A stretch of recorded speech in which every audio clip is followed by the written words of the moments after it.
கட்சியிலே அமைப்பு ரீதியாக மாவட்டங்களிலே சில மாற்றங்கள் செய்யப்பட்டு இன்றைக்கு சென்னை மண்டலத்தினுடைய புதிய நிர்வாகிகளுடைய கூட்டம் நடைபெறுகிறது.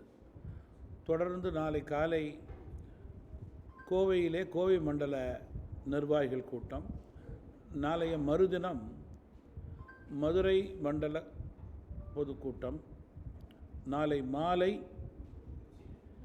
திருச்சி மண்டல கூட்டம். இந்த 4 கூட்டங்களும் புதிய அமைப்பிற்கு ஏற்றவாறு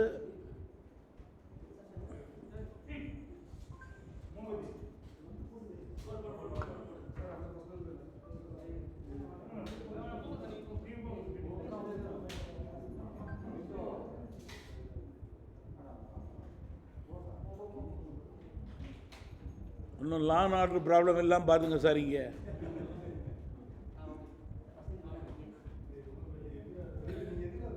ரைட் சார், ஆரம்பிக்கிறேன்.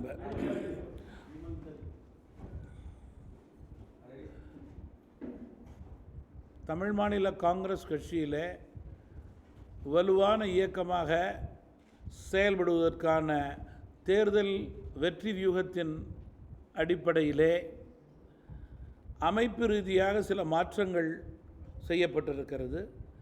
2 தொகுதிகளுக்கு ஒரு மாவட்ட தலைவர் என்ற ரீதியிலே புதிய மாவட்ட தலைவர்கள் நியமிக்கப்பட்டிருக்கிறார்கள்.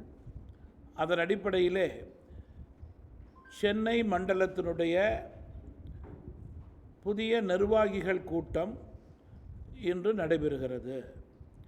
நாளை கோவை மண்டலம், நாளைய மறுதினம் காலை மதுரை மண்டலம், மாலை திருச்சி மண்டலம் என்ற 4 மண்டல கூட்டங்களும் நடைபெறவிருக்கிறது.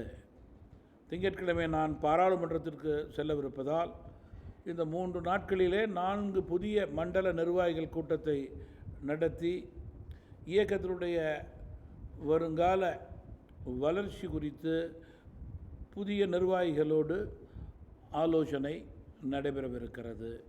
மேலும் மிக முக்கியமாக இயக்கத்திற்கு உறுப்பினர் சேர்க்கக்கூடிய பணி இந்த வருடம் துவங்க இருக்கிறது. அதற்கான ஆலோசனைகள் முடிந்த பிறகு உறுப்பினர் சேர்க்கக்கூடிய கோட்பாடுகள் கொடுக்கப்படும். ஆகஸ்ட் 9ஆம் தேதியன்று புதிய உறுப்பினர் சேர்க்கை தொடங்கக்கூடிய நாள் என்று ஏற்கனவே முடிவு செய்யப்பட்டிருக்கிறது.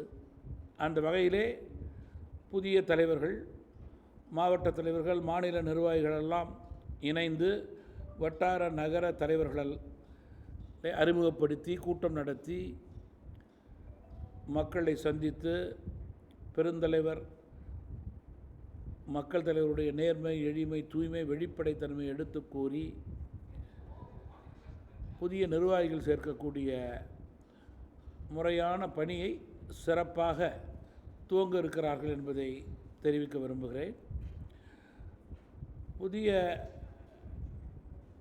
உறுப்பினர் சேர்க்கை தொடங்கிய பிறகு நான் 4 மண்டலங்களுக்கும் சென்று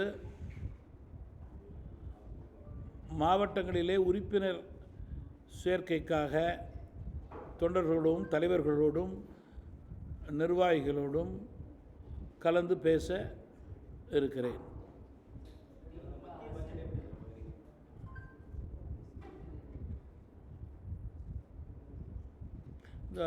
வந்துட்டு சார், ஒரு ஷார்ட்டாக அவருக்கு சொல்லிடுறேன். வாங்க.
ரைட்டோ.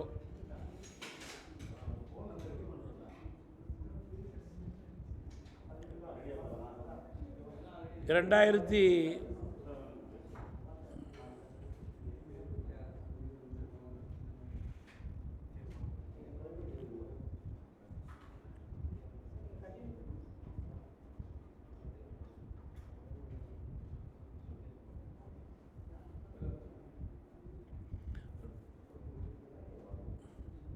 என்ன சார், 2026 நடைபெறவிருக்கின்ற சட்டமன்ற தேர்தலிலே வலுவான இயக்கமாக கூட்டணியிலே தமாக செயல்பட, கூட்டணி வெல்லக்கூடிய நிலை ஏற்பட, தேர்தல் வியூகத்தின் அடிப்படையிலே தமிழ் மாநில காங்கிரஸ் கட்சியிலே அமைப்பு ரீதியாக மாவட்டங்களிலே மாற்றங்களை ஏற்படுத்தியிருக்கிறோம். மாவட்டத்தினுடைய அமைப்பு ரீதியான மாற்றங்கள் என்பது இயக்கத்திற்கு வலு சேர்க்கும் வகையிலே மாற்றங்களை ஏற்படுத்தி, அதன் அடிப்படையிலே இன்றைக்கு சென்னை மண்டலத்தினுடைய முக்கிய கூட்டம் புதிய நிர்வாகிகளோடு நடைபெறுகிறது. கூட்டத்தினுடைய நோக்கம் தொடர்ந்து வருங்காலங்களிலே மக்கள் பணி, இயக்க பணி சிறக்கும் வகையிலே மக்கள் பணி ஆற்ற வேண்டும்.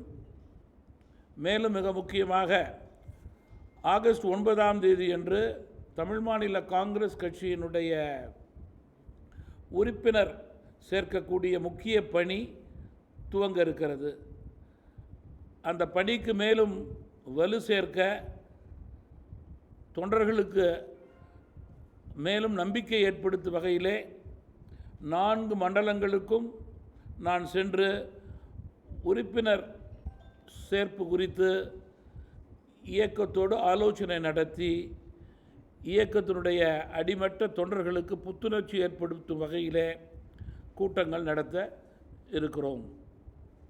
எனவே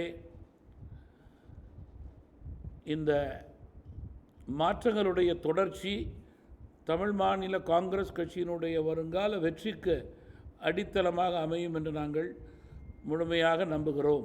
இன்று சென்னை மண்டல கூட்டம், நாளை கோவை மண்டல கூட்டம், நாளை மறுதினம் காலை மதுரை மண்டல கூட்டம், மாலை திருச்சி மண்டல கூட்டம் நடைபெறவிருக்கிறது. திங்கட்கிழமையிலிருந்து மீண்டும் நான் பாராளுமன்ற கூட்டத்திற்கு செல்ல இருக்கிறேன். மத்திய அரசினுடைய பட்ஜெட் வருங்கால இந்தியாவினுடைய வளர்ச்சியை உறுதி செய்து கொள்ளும் வகையிலே அமைய பெற்றிருக்கிறது. ஒவ்வொரு துறைக்கும் கொடுக்கக்கூடிய முக்கியத்துவத்தை முறையாக சரியாக கொடுத்து, அத்துறையின் மூலம் இந்தியாவினுடைய அனைத்து மாநிலங்களும் வளர்ச்சி அடைவதற்கான ஒரு நல்ல நிலையை நம்முடைய நிதியமைச்சர் அவர்கள் ஏற்படுத்தியிருக்கிறார்கள் என்று நான் குறிப்பிட விரும்புகிறேன். குறிப்பாக நம்முடைய விவசாயிகள்,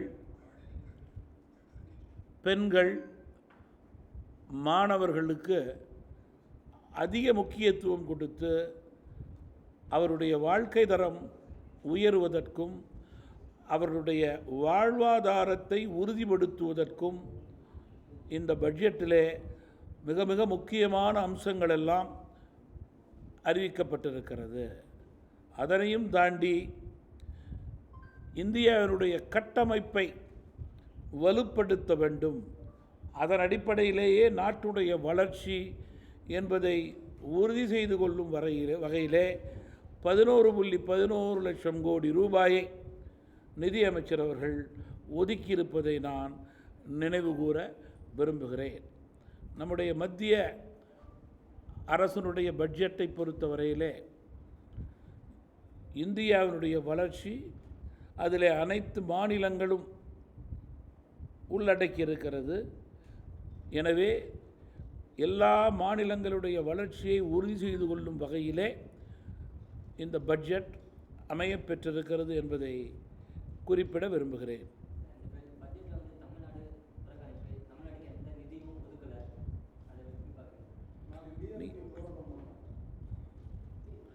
எல்லா வருடத்திலும்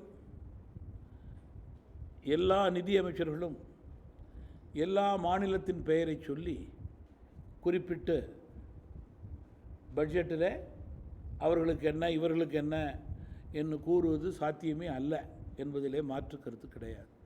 பாஜக அரசு மட்டுமல்ல, காங்கிரஸ் ஆட்சியில் இருந்தபோது அந்த பட்ஜெட்டையும் நீங்கள் பார்த்திருக்கிறீர்கள், அந்த நிதியமைச்சர்களையும் பார்த்திருக்கிறீர்கள், அதற்கு முன்னிருந்த அரசையும் பார்த்திருக்கிறீர்கள். அல்ல, அரசியலுக்காக, அரசியல் காரணங்களுக்காக, வாக்கு வங்கிக்காக பேசுவதை விட்டுவிட்டு மத்திய அரசில் இருக்கும் தொகுப்பிலிருந்து தமிழகத்திற்கு கொடுக்கப்படுகின்ற அத்துணை திட்டங்களுக்கும் முறையே சரியே அந்த தொகுப்பு தொகை வழங்கப்படுகிறது என்பதிலே மாற்று கருத்து கிடையாது. மேலும் ரயில்வே துறையை எடுத்துக்கொள்ளுங்கள். இன்று காலை தீயணைப்பு துறைக்கு நிதியமைச்சர் அவர்கள் பல கோடி ரூபாயை ஒதுக்கியிருக்கிறார்கள். இப்படி தமிழகத்திற்கு மட்டுமல்ல, மாற்றாந்தான் மனப்பான்மை இல்லாமல் அனைத்து மாநிலங்களுக்கும் மத்திய அரசுடைய தொகுப்பிலிருந்தும் நிதி பிரிக்கப்பட்டு முறையாக கொடுக்கப்பட்டிருக்கிறது. தமிழ்நாடு, தமிழகத்தினுடைய பிராந்திய கட்சியினுடைய தலைவர், தமிழகத்தினுடைய நாடாளுமன்ற உறுப்பினர் என்ற முறையிலே தமிழகத்திற்கு இன்னும் கூடுதலாக பணம் வேண்டும் என்று கேட்பது என்னுடைய கடமை, உரிமை. அதை மத்திய அரசிடம் கேட்பேன் என்பதிலும் மாற்று கருத்து கிடையாது. ஆனால் அந்த உரிமையை எடுத்துக்கொள்ளவில்லை. முதல்வர் அவர்கள் பட்ஜெட்டில் பணம் அறிவிக்கவில்லை என்று நிதி ஆரோக்கிய கூட்டத்தை புறக்கணிப்பது என்பது 100க்கு 100 அரசியல் காரணங்களே என்று நான் குறிப்பிட விரும்புகிறேன். முதல்வருக்கு என்று ஒரு கடமை இருக்கிறது.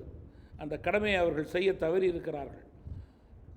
தமிழகத்தினுடைய முதல் மனிதர் அரசிலே முதல்வர் தான். அவருக்குத்தான் இந்த தேர்தலிலே வாக்களித்திருக்கிறார்கள்.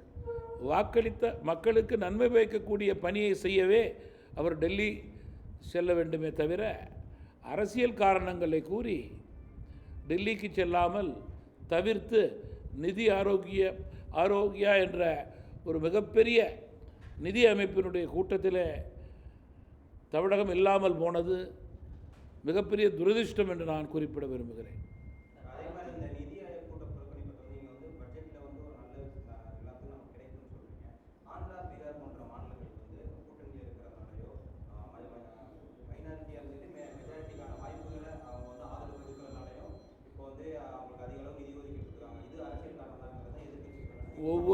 ஒவ்வொரு வருட பட்ஜெட்டிலும் ஒரு சில மாவட்டங்கள் பயன்படுகிறது என்பதிலே மாற்று கருத்து கிடையாது. ஒரு சில மாநிலங்கள் பயன்படுகிறது என்பதிலே மாற்று கருத்து கிடையாது.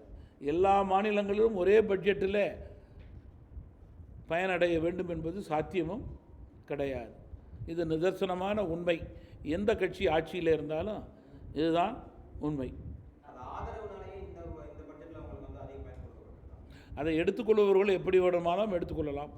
அந்த தொகை எதற்கு போகிறது, அதனுடைய நன்மை பயக்கக்கூடிய பணிகள் என்ன என்று யோசிக்க பார்க்க வேண்டிய கட்டாயத்திலே இருக்கிறோம்.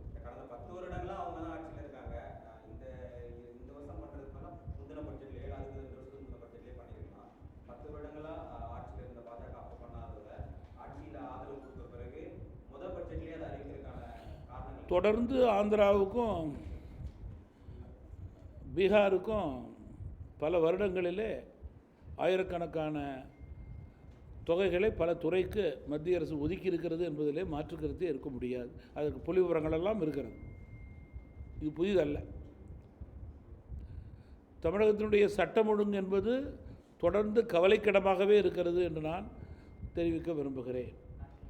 ஆட்சியாளர்கள் தமிழகத்தினுடைய சட்டம் ஒழுங்கை பற்றி கவலைப்படுவதாக தெரியவில்லை. கொலை, கொள்ளை, திருட்டு, போதைப்பொருள், கள்ளச்சாராயம் என்பது மறைமுகமாக பல இடங்களிலே தொடர்ந்து கொண்டிருக்கிறது. காவல்துறையினுடைய கைகள் கட்டப்பட்டிருக்கிறது என்பதை நான் குறிப்பிட்டு கூற விரும்புகிறேன்.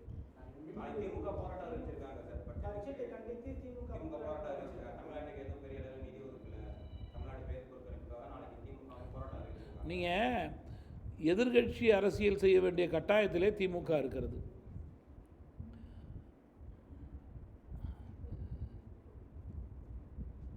காங்கிரஸ் ஆட்சியில் தமிழகத்தில் ஒரு வருடத்தில் தமிழகம் விட்டு போயிருந்ததென்றால் அன்றைக்கு ஆர்ப்பாட்டம் செய்ததா இல்லையா என்று இன்றைக்கி யோசித்து பார்க்க வேண்டும்.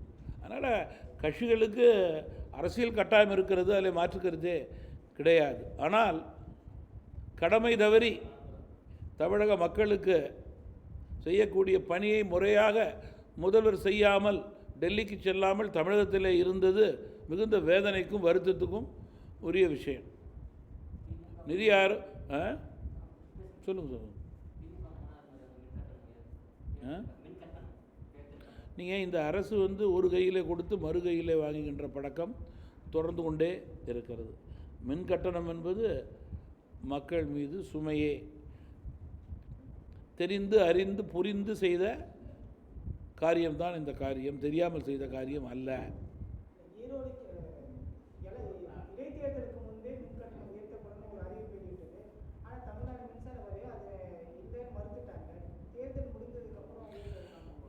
தொடர்ந்து திமுக தேர்தல் வாக்குறுதியை நிறைவேற்றவில்லை என்பது அனைவருக்கும் தெரியும். காத்து கிடக்கின்ற மக்களை ஏமாற்றுவதே பழக்கமாக இருக்கிறது திமுகவுக்கு. அதை தொடர்ந்து செய்து கொண்டிருக்கிறார்கள், அதில் மாற்று கருத்தே இல்லை.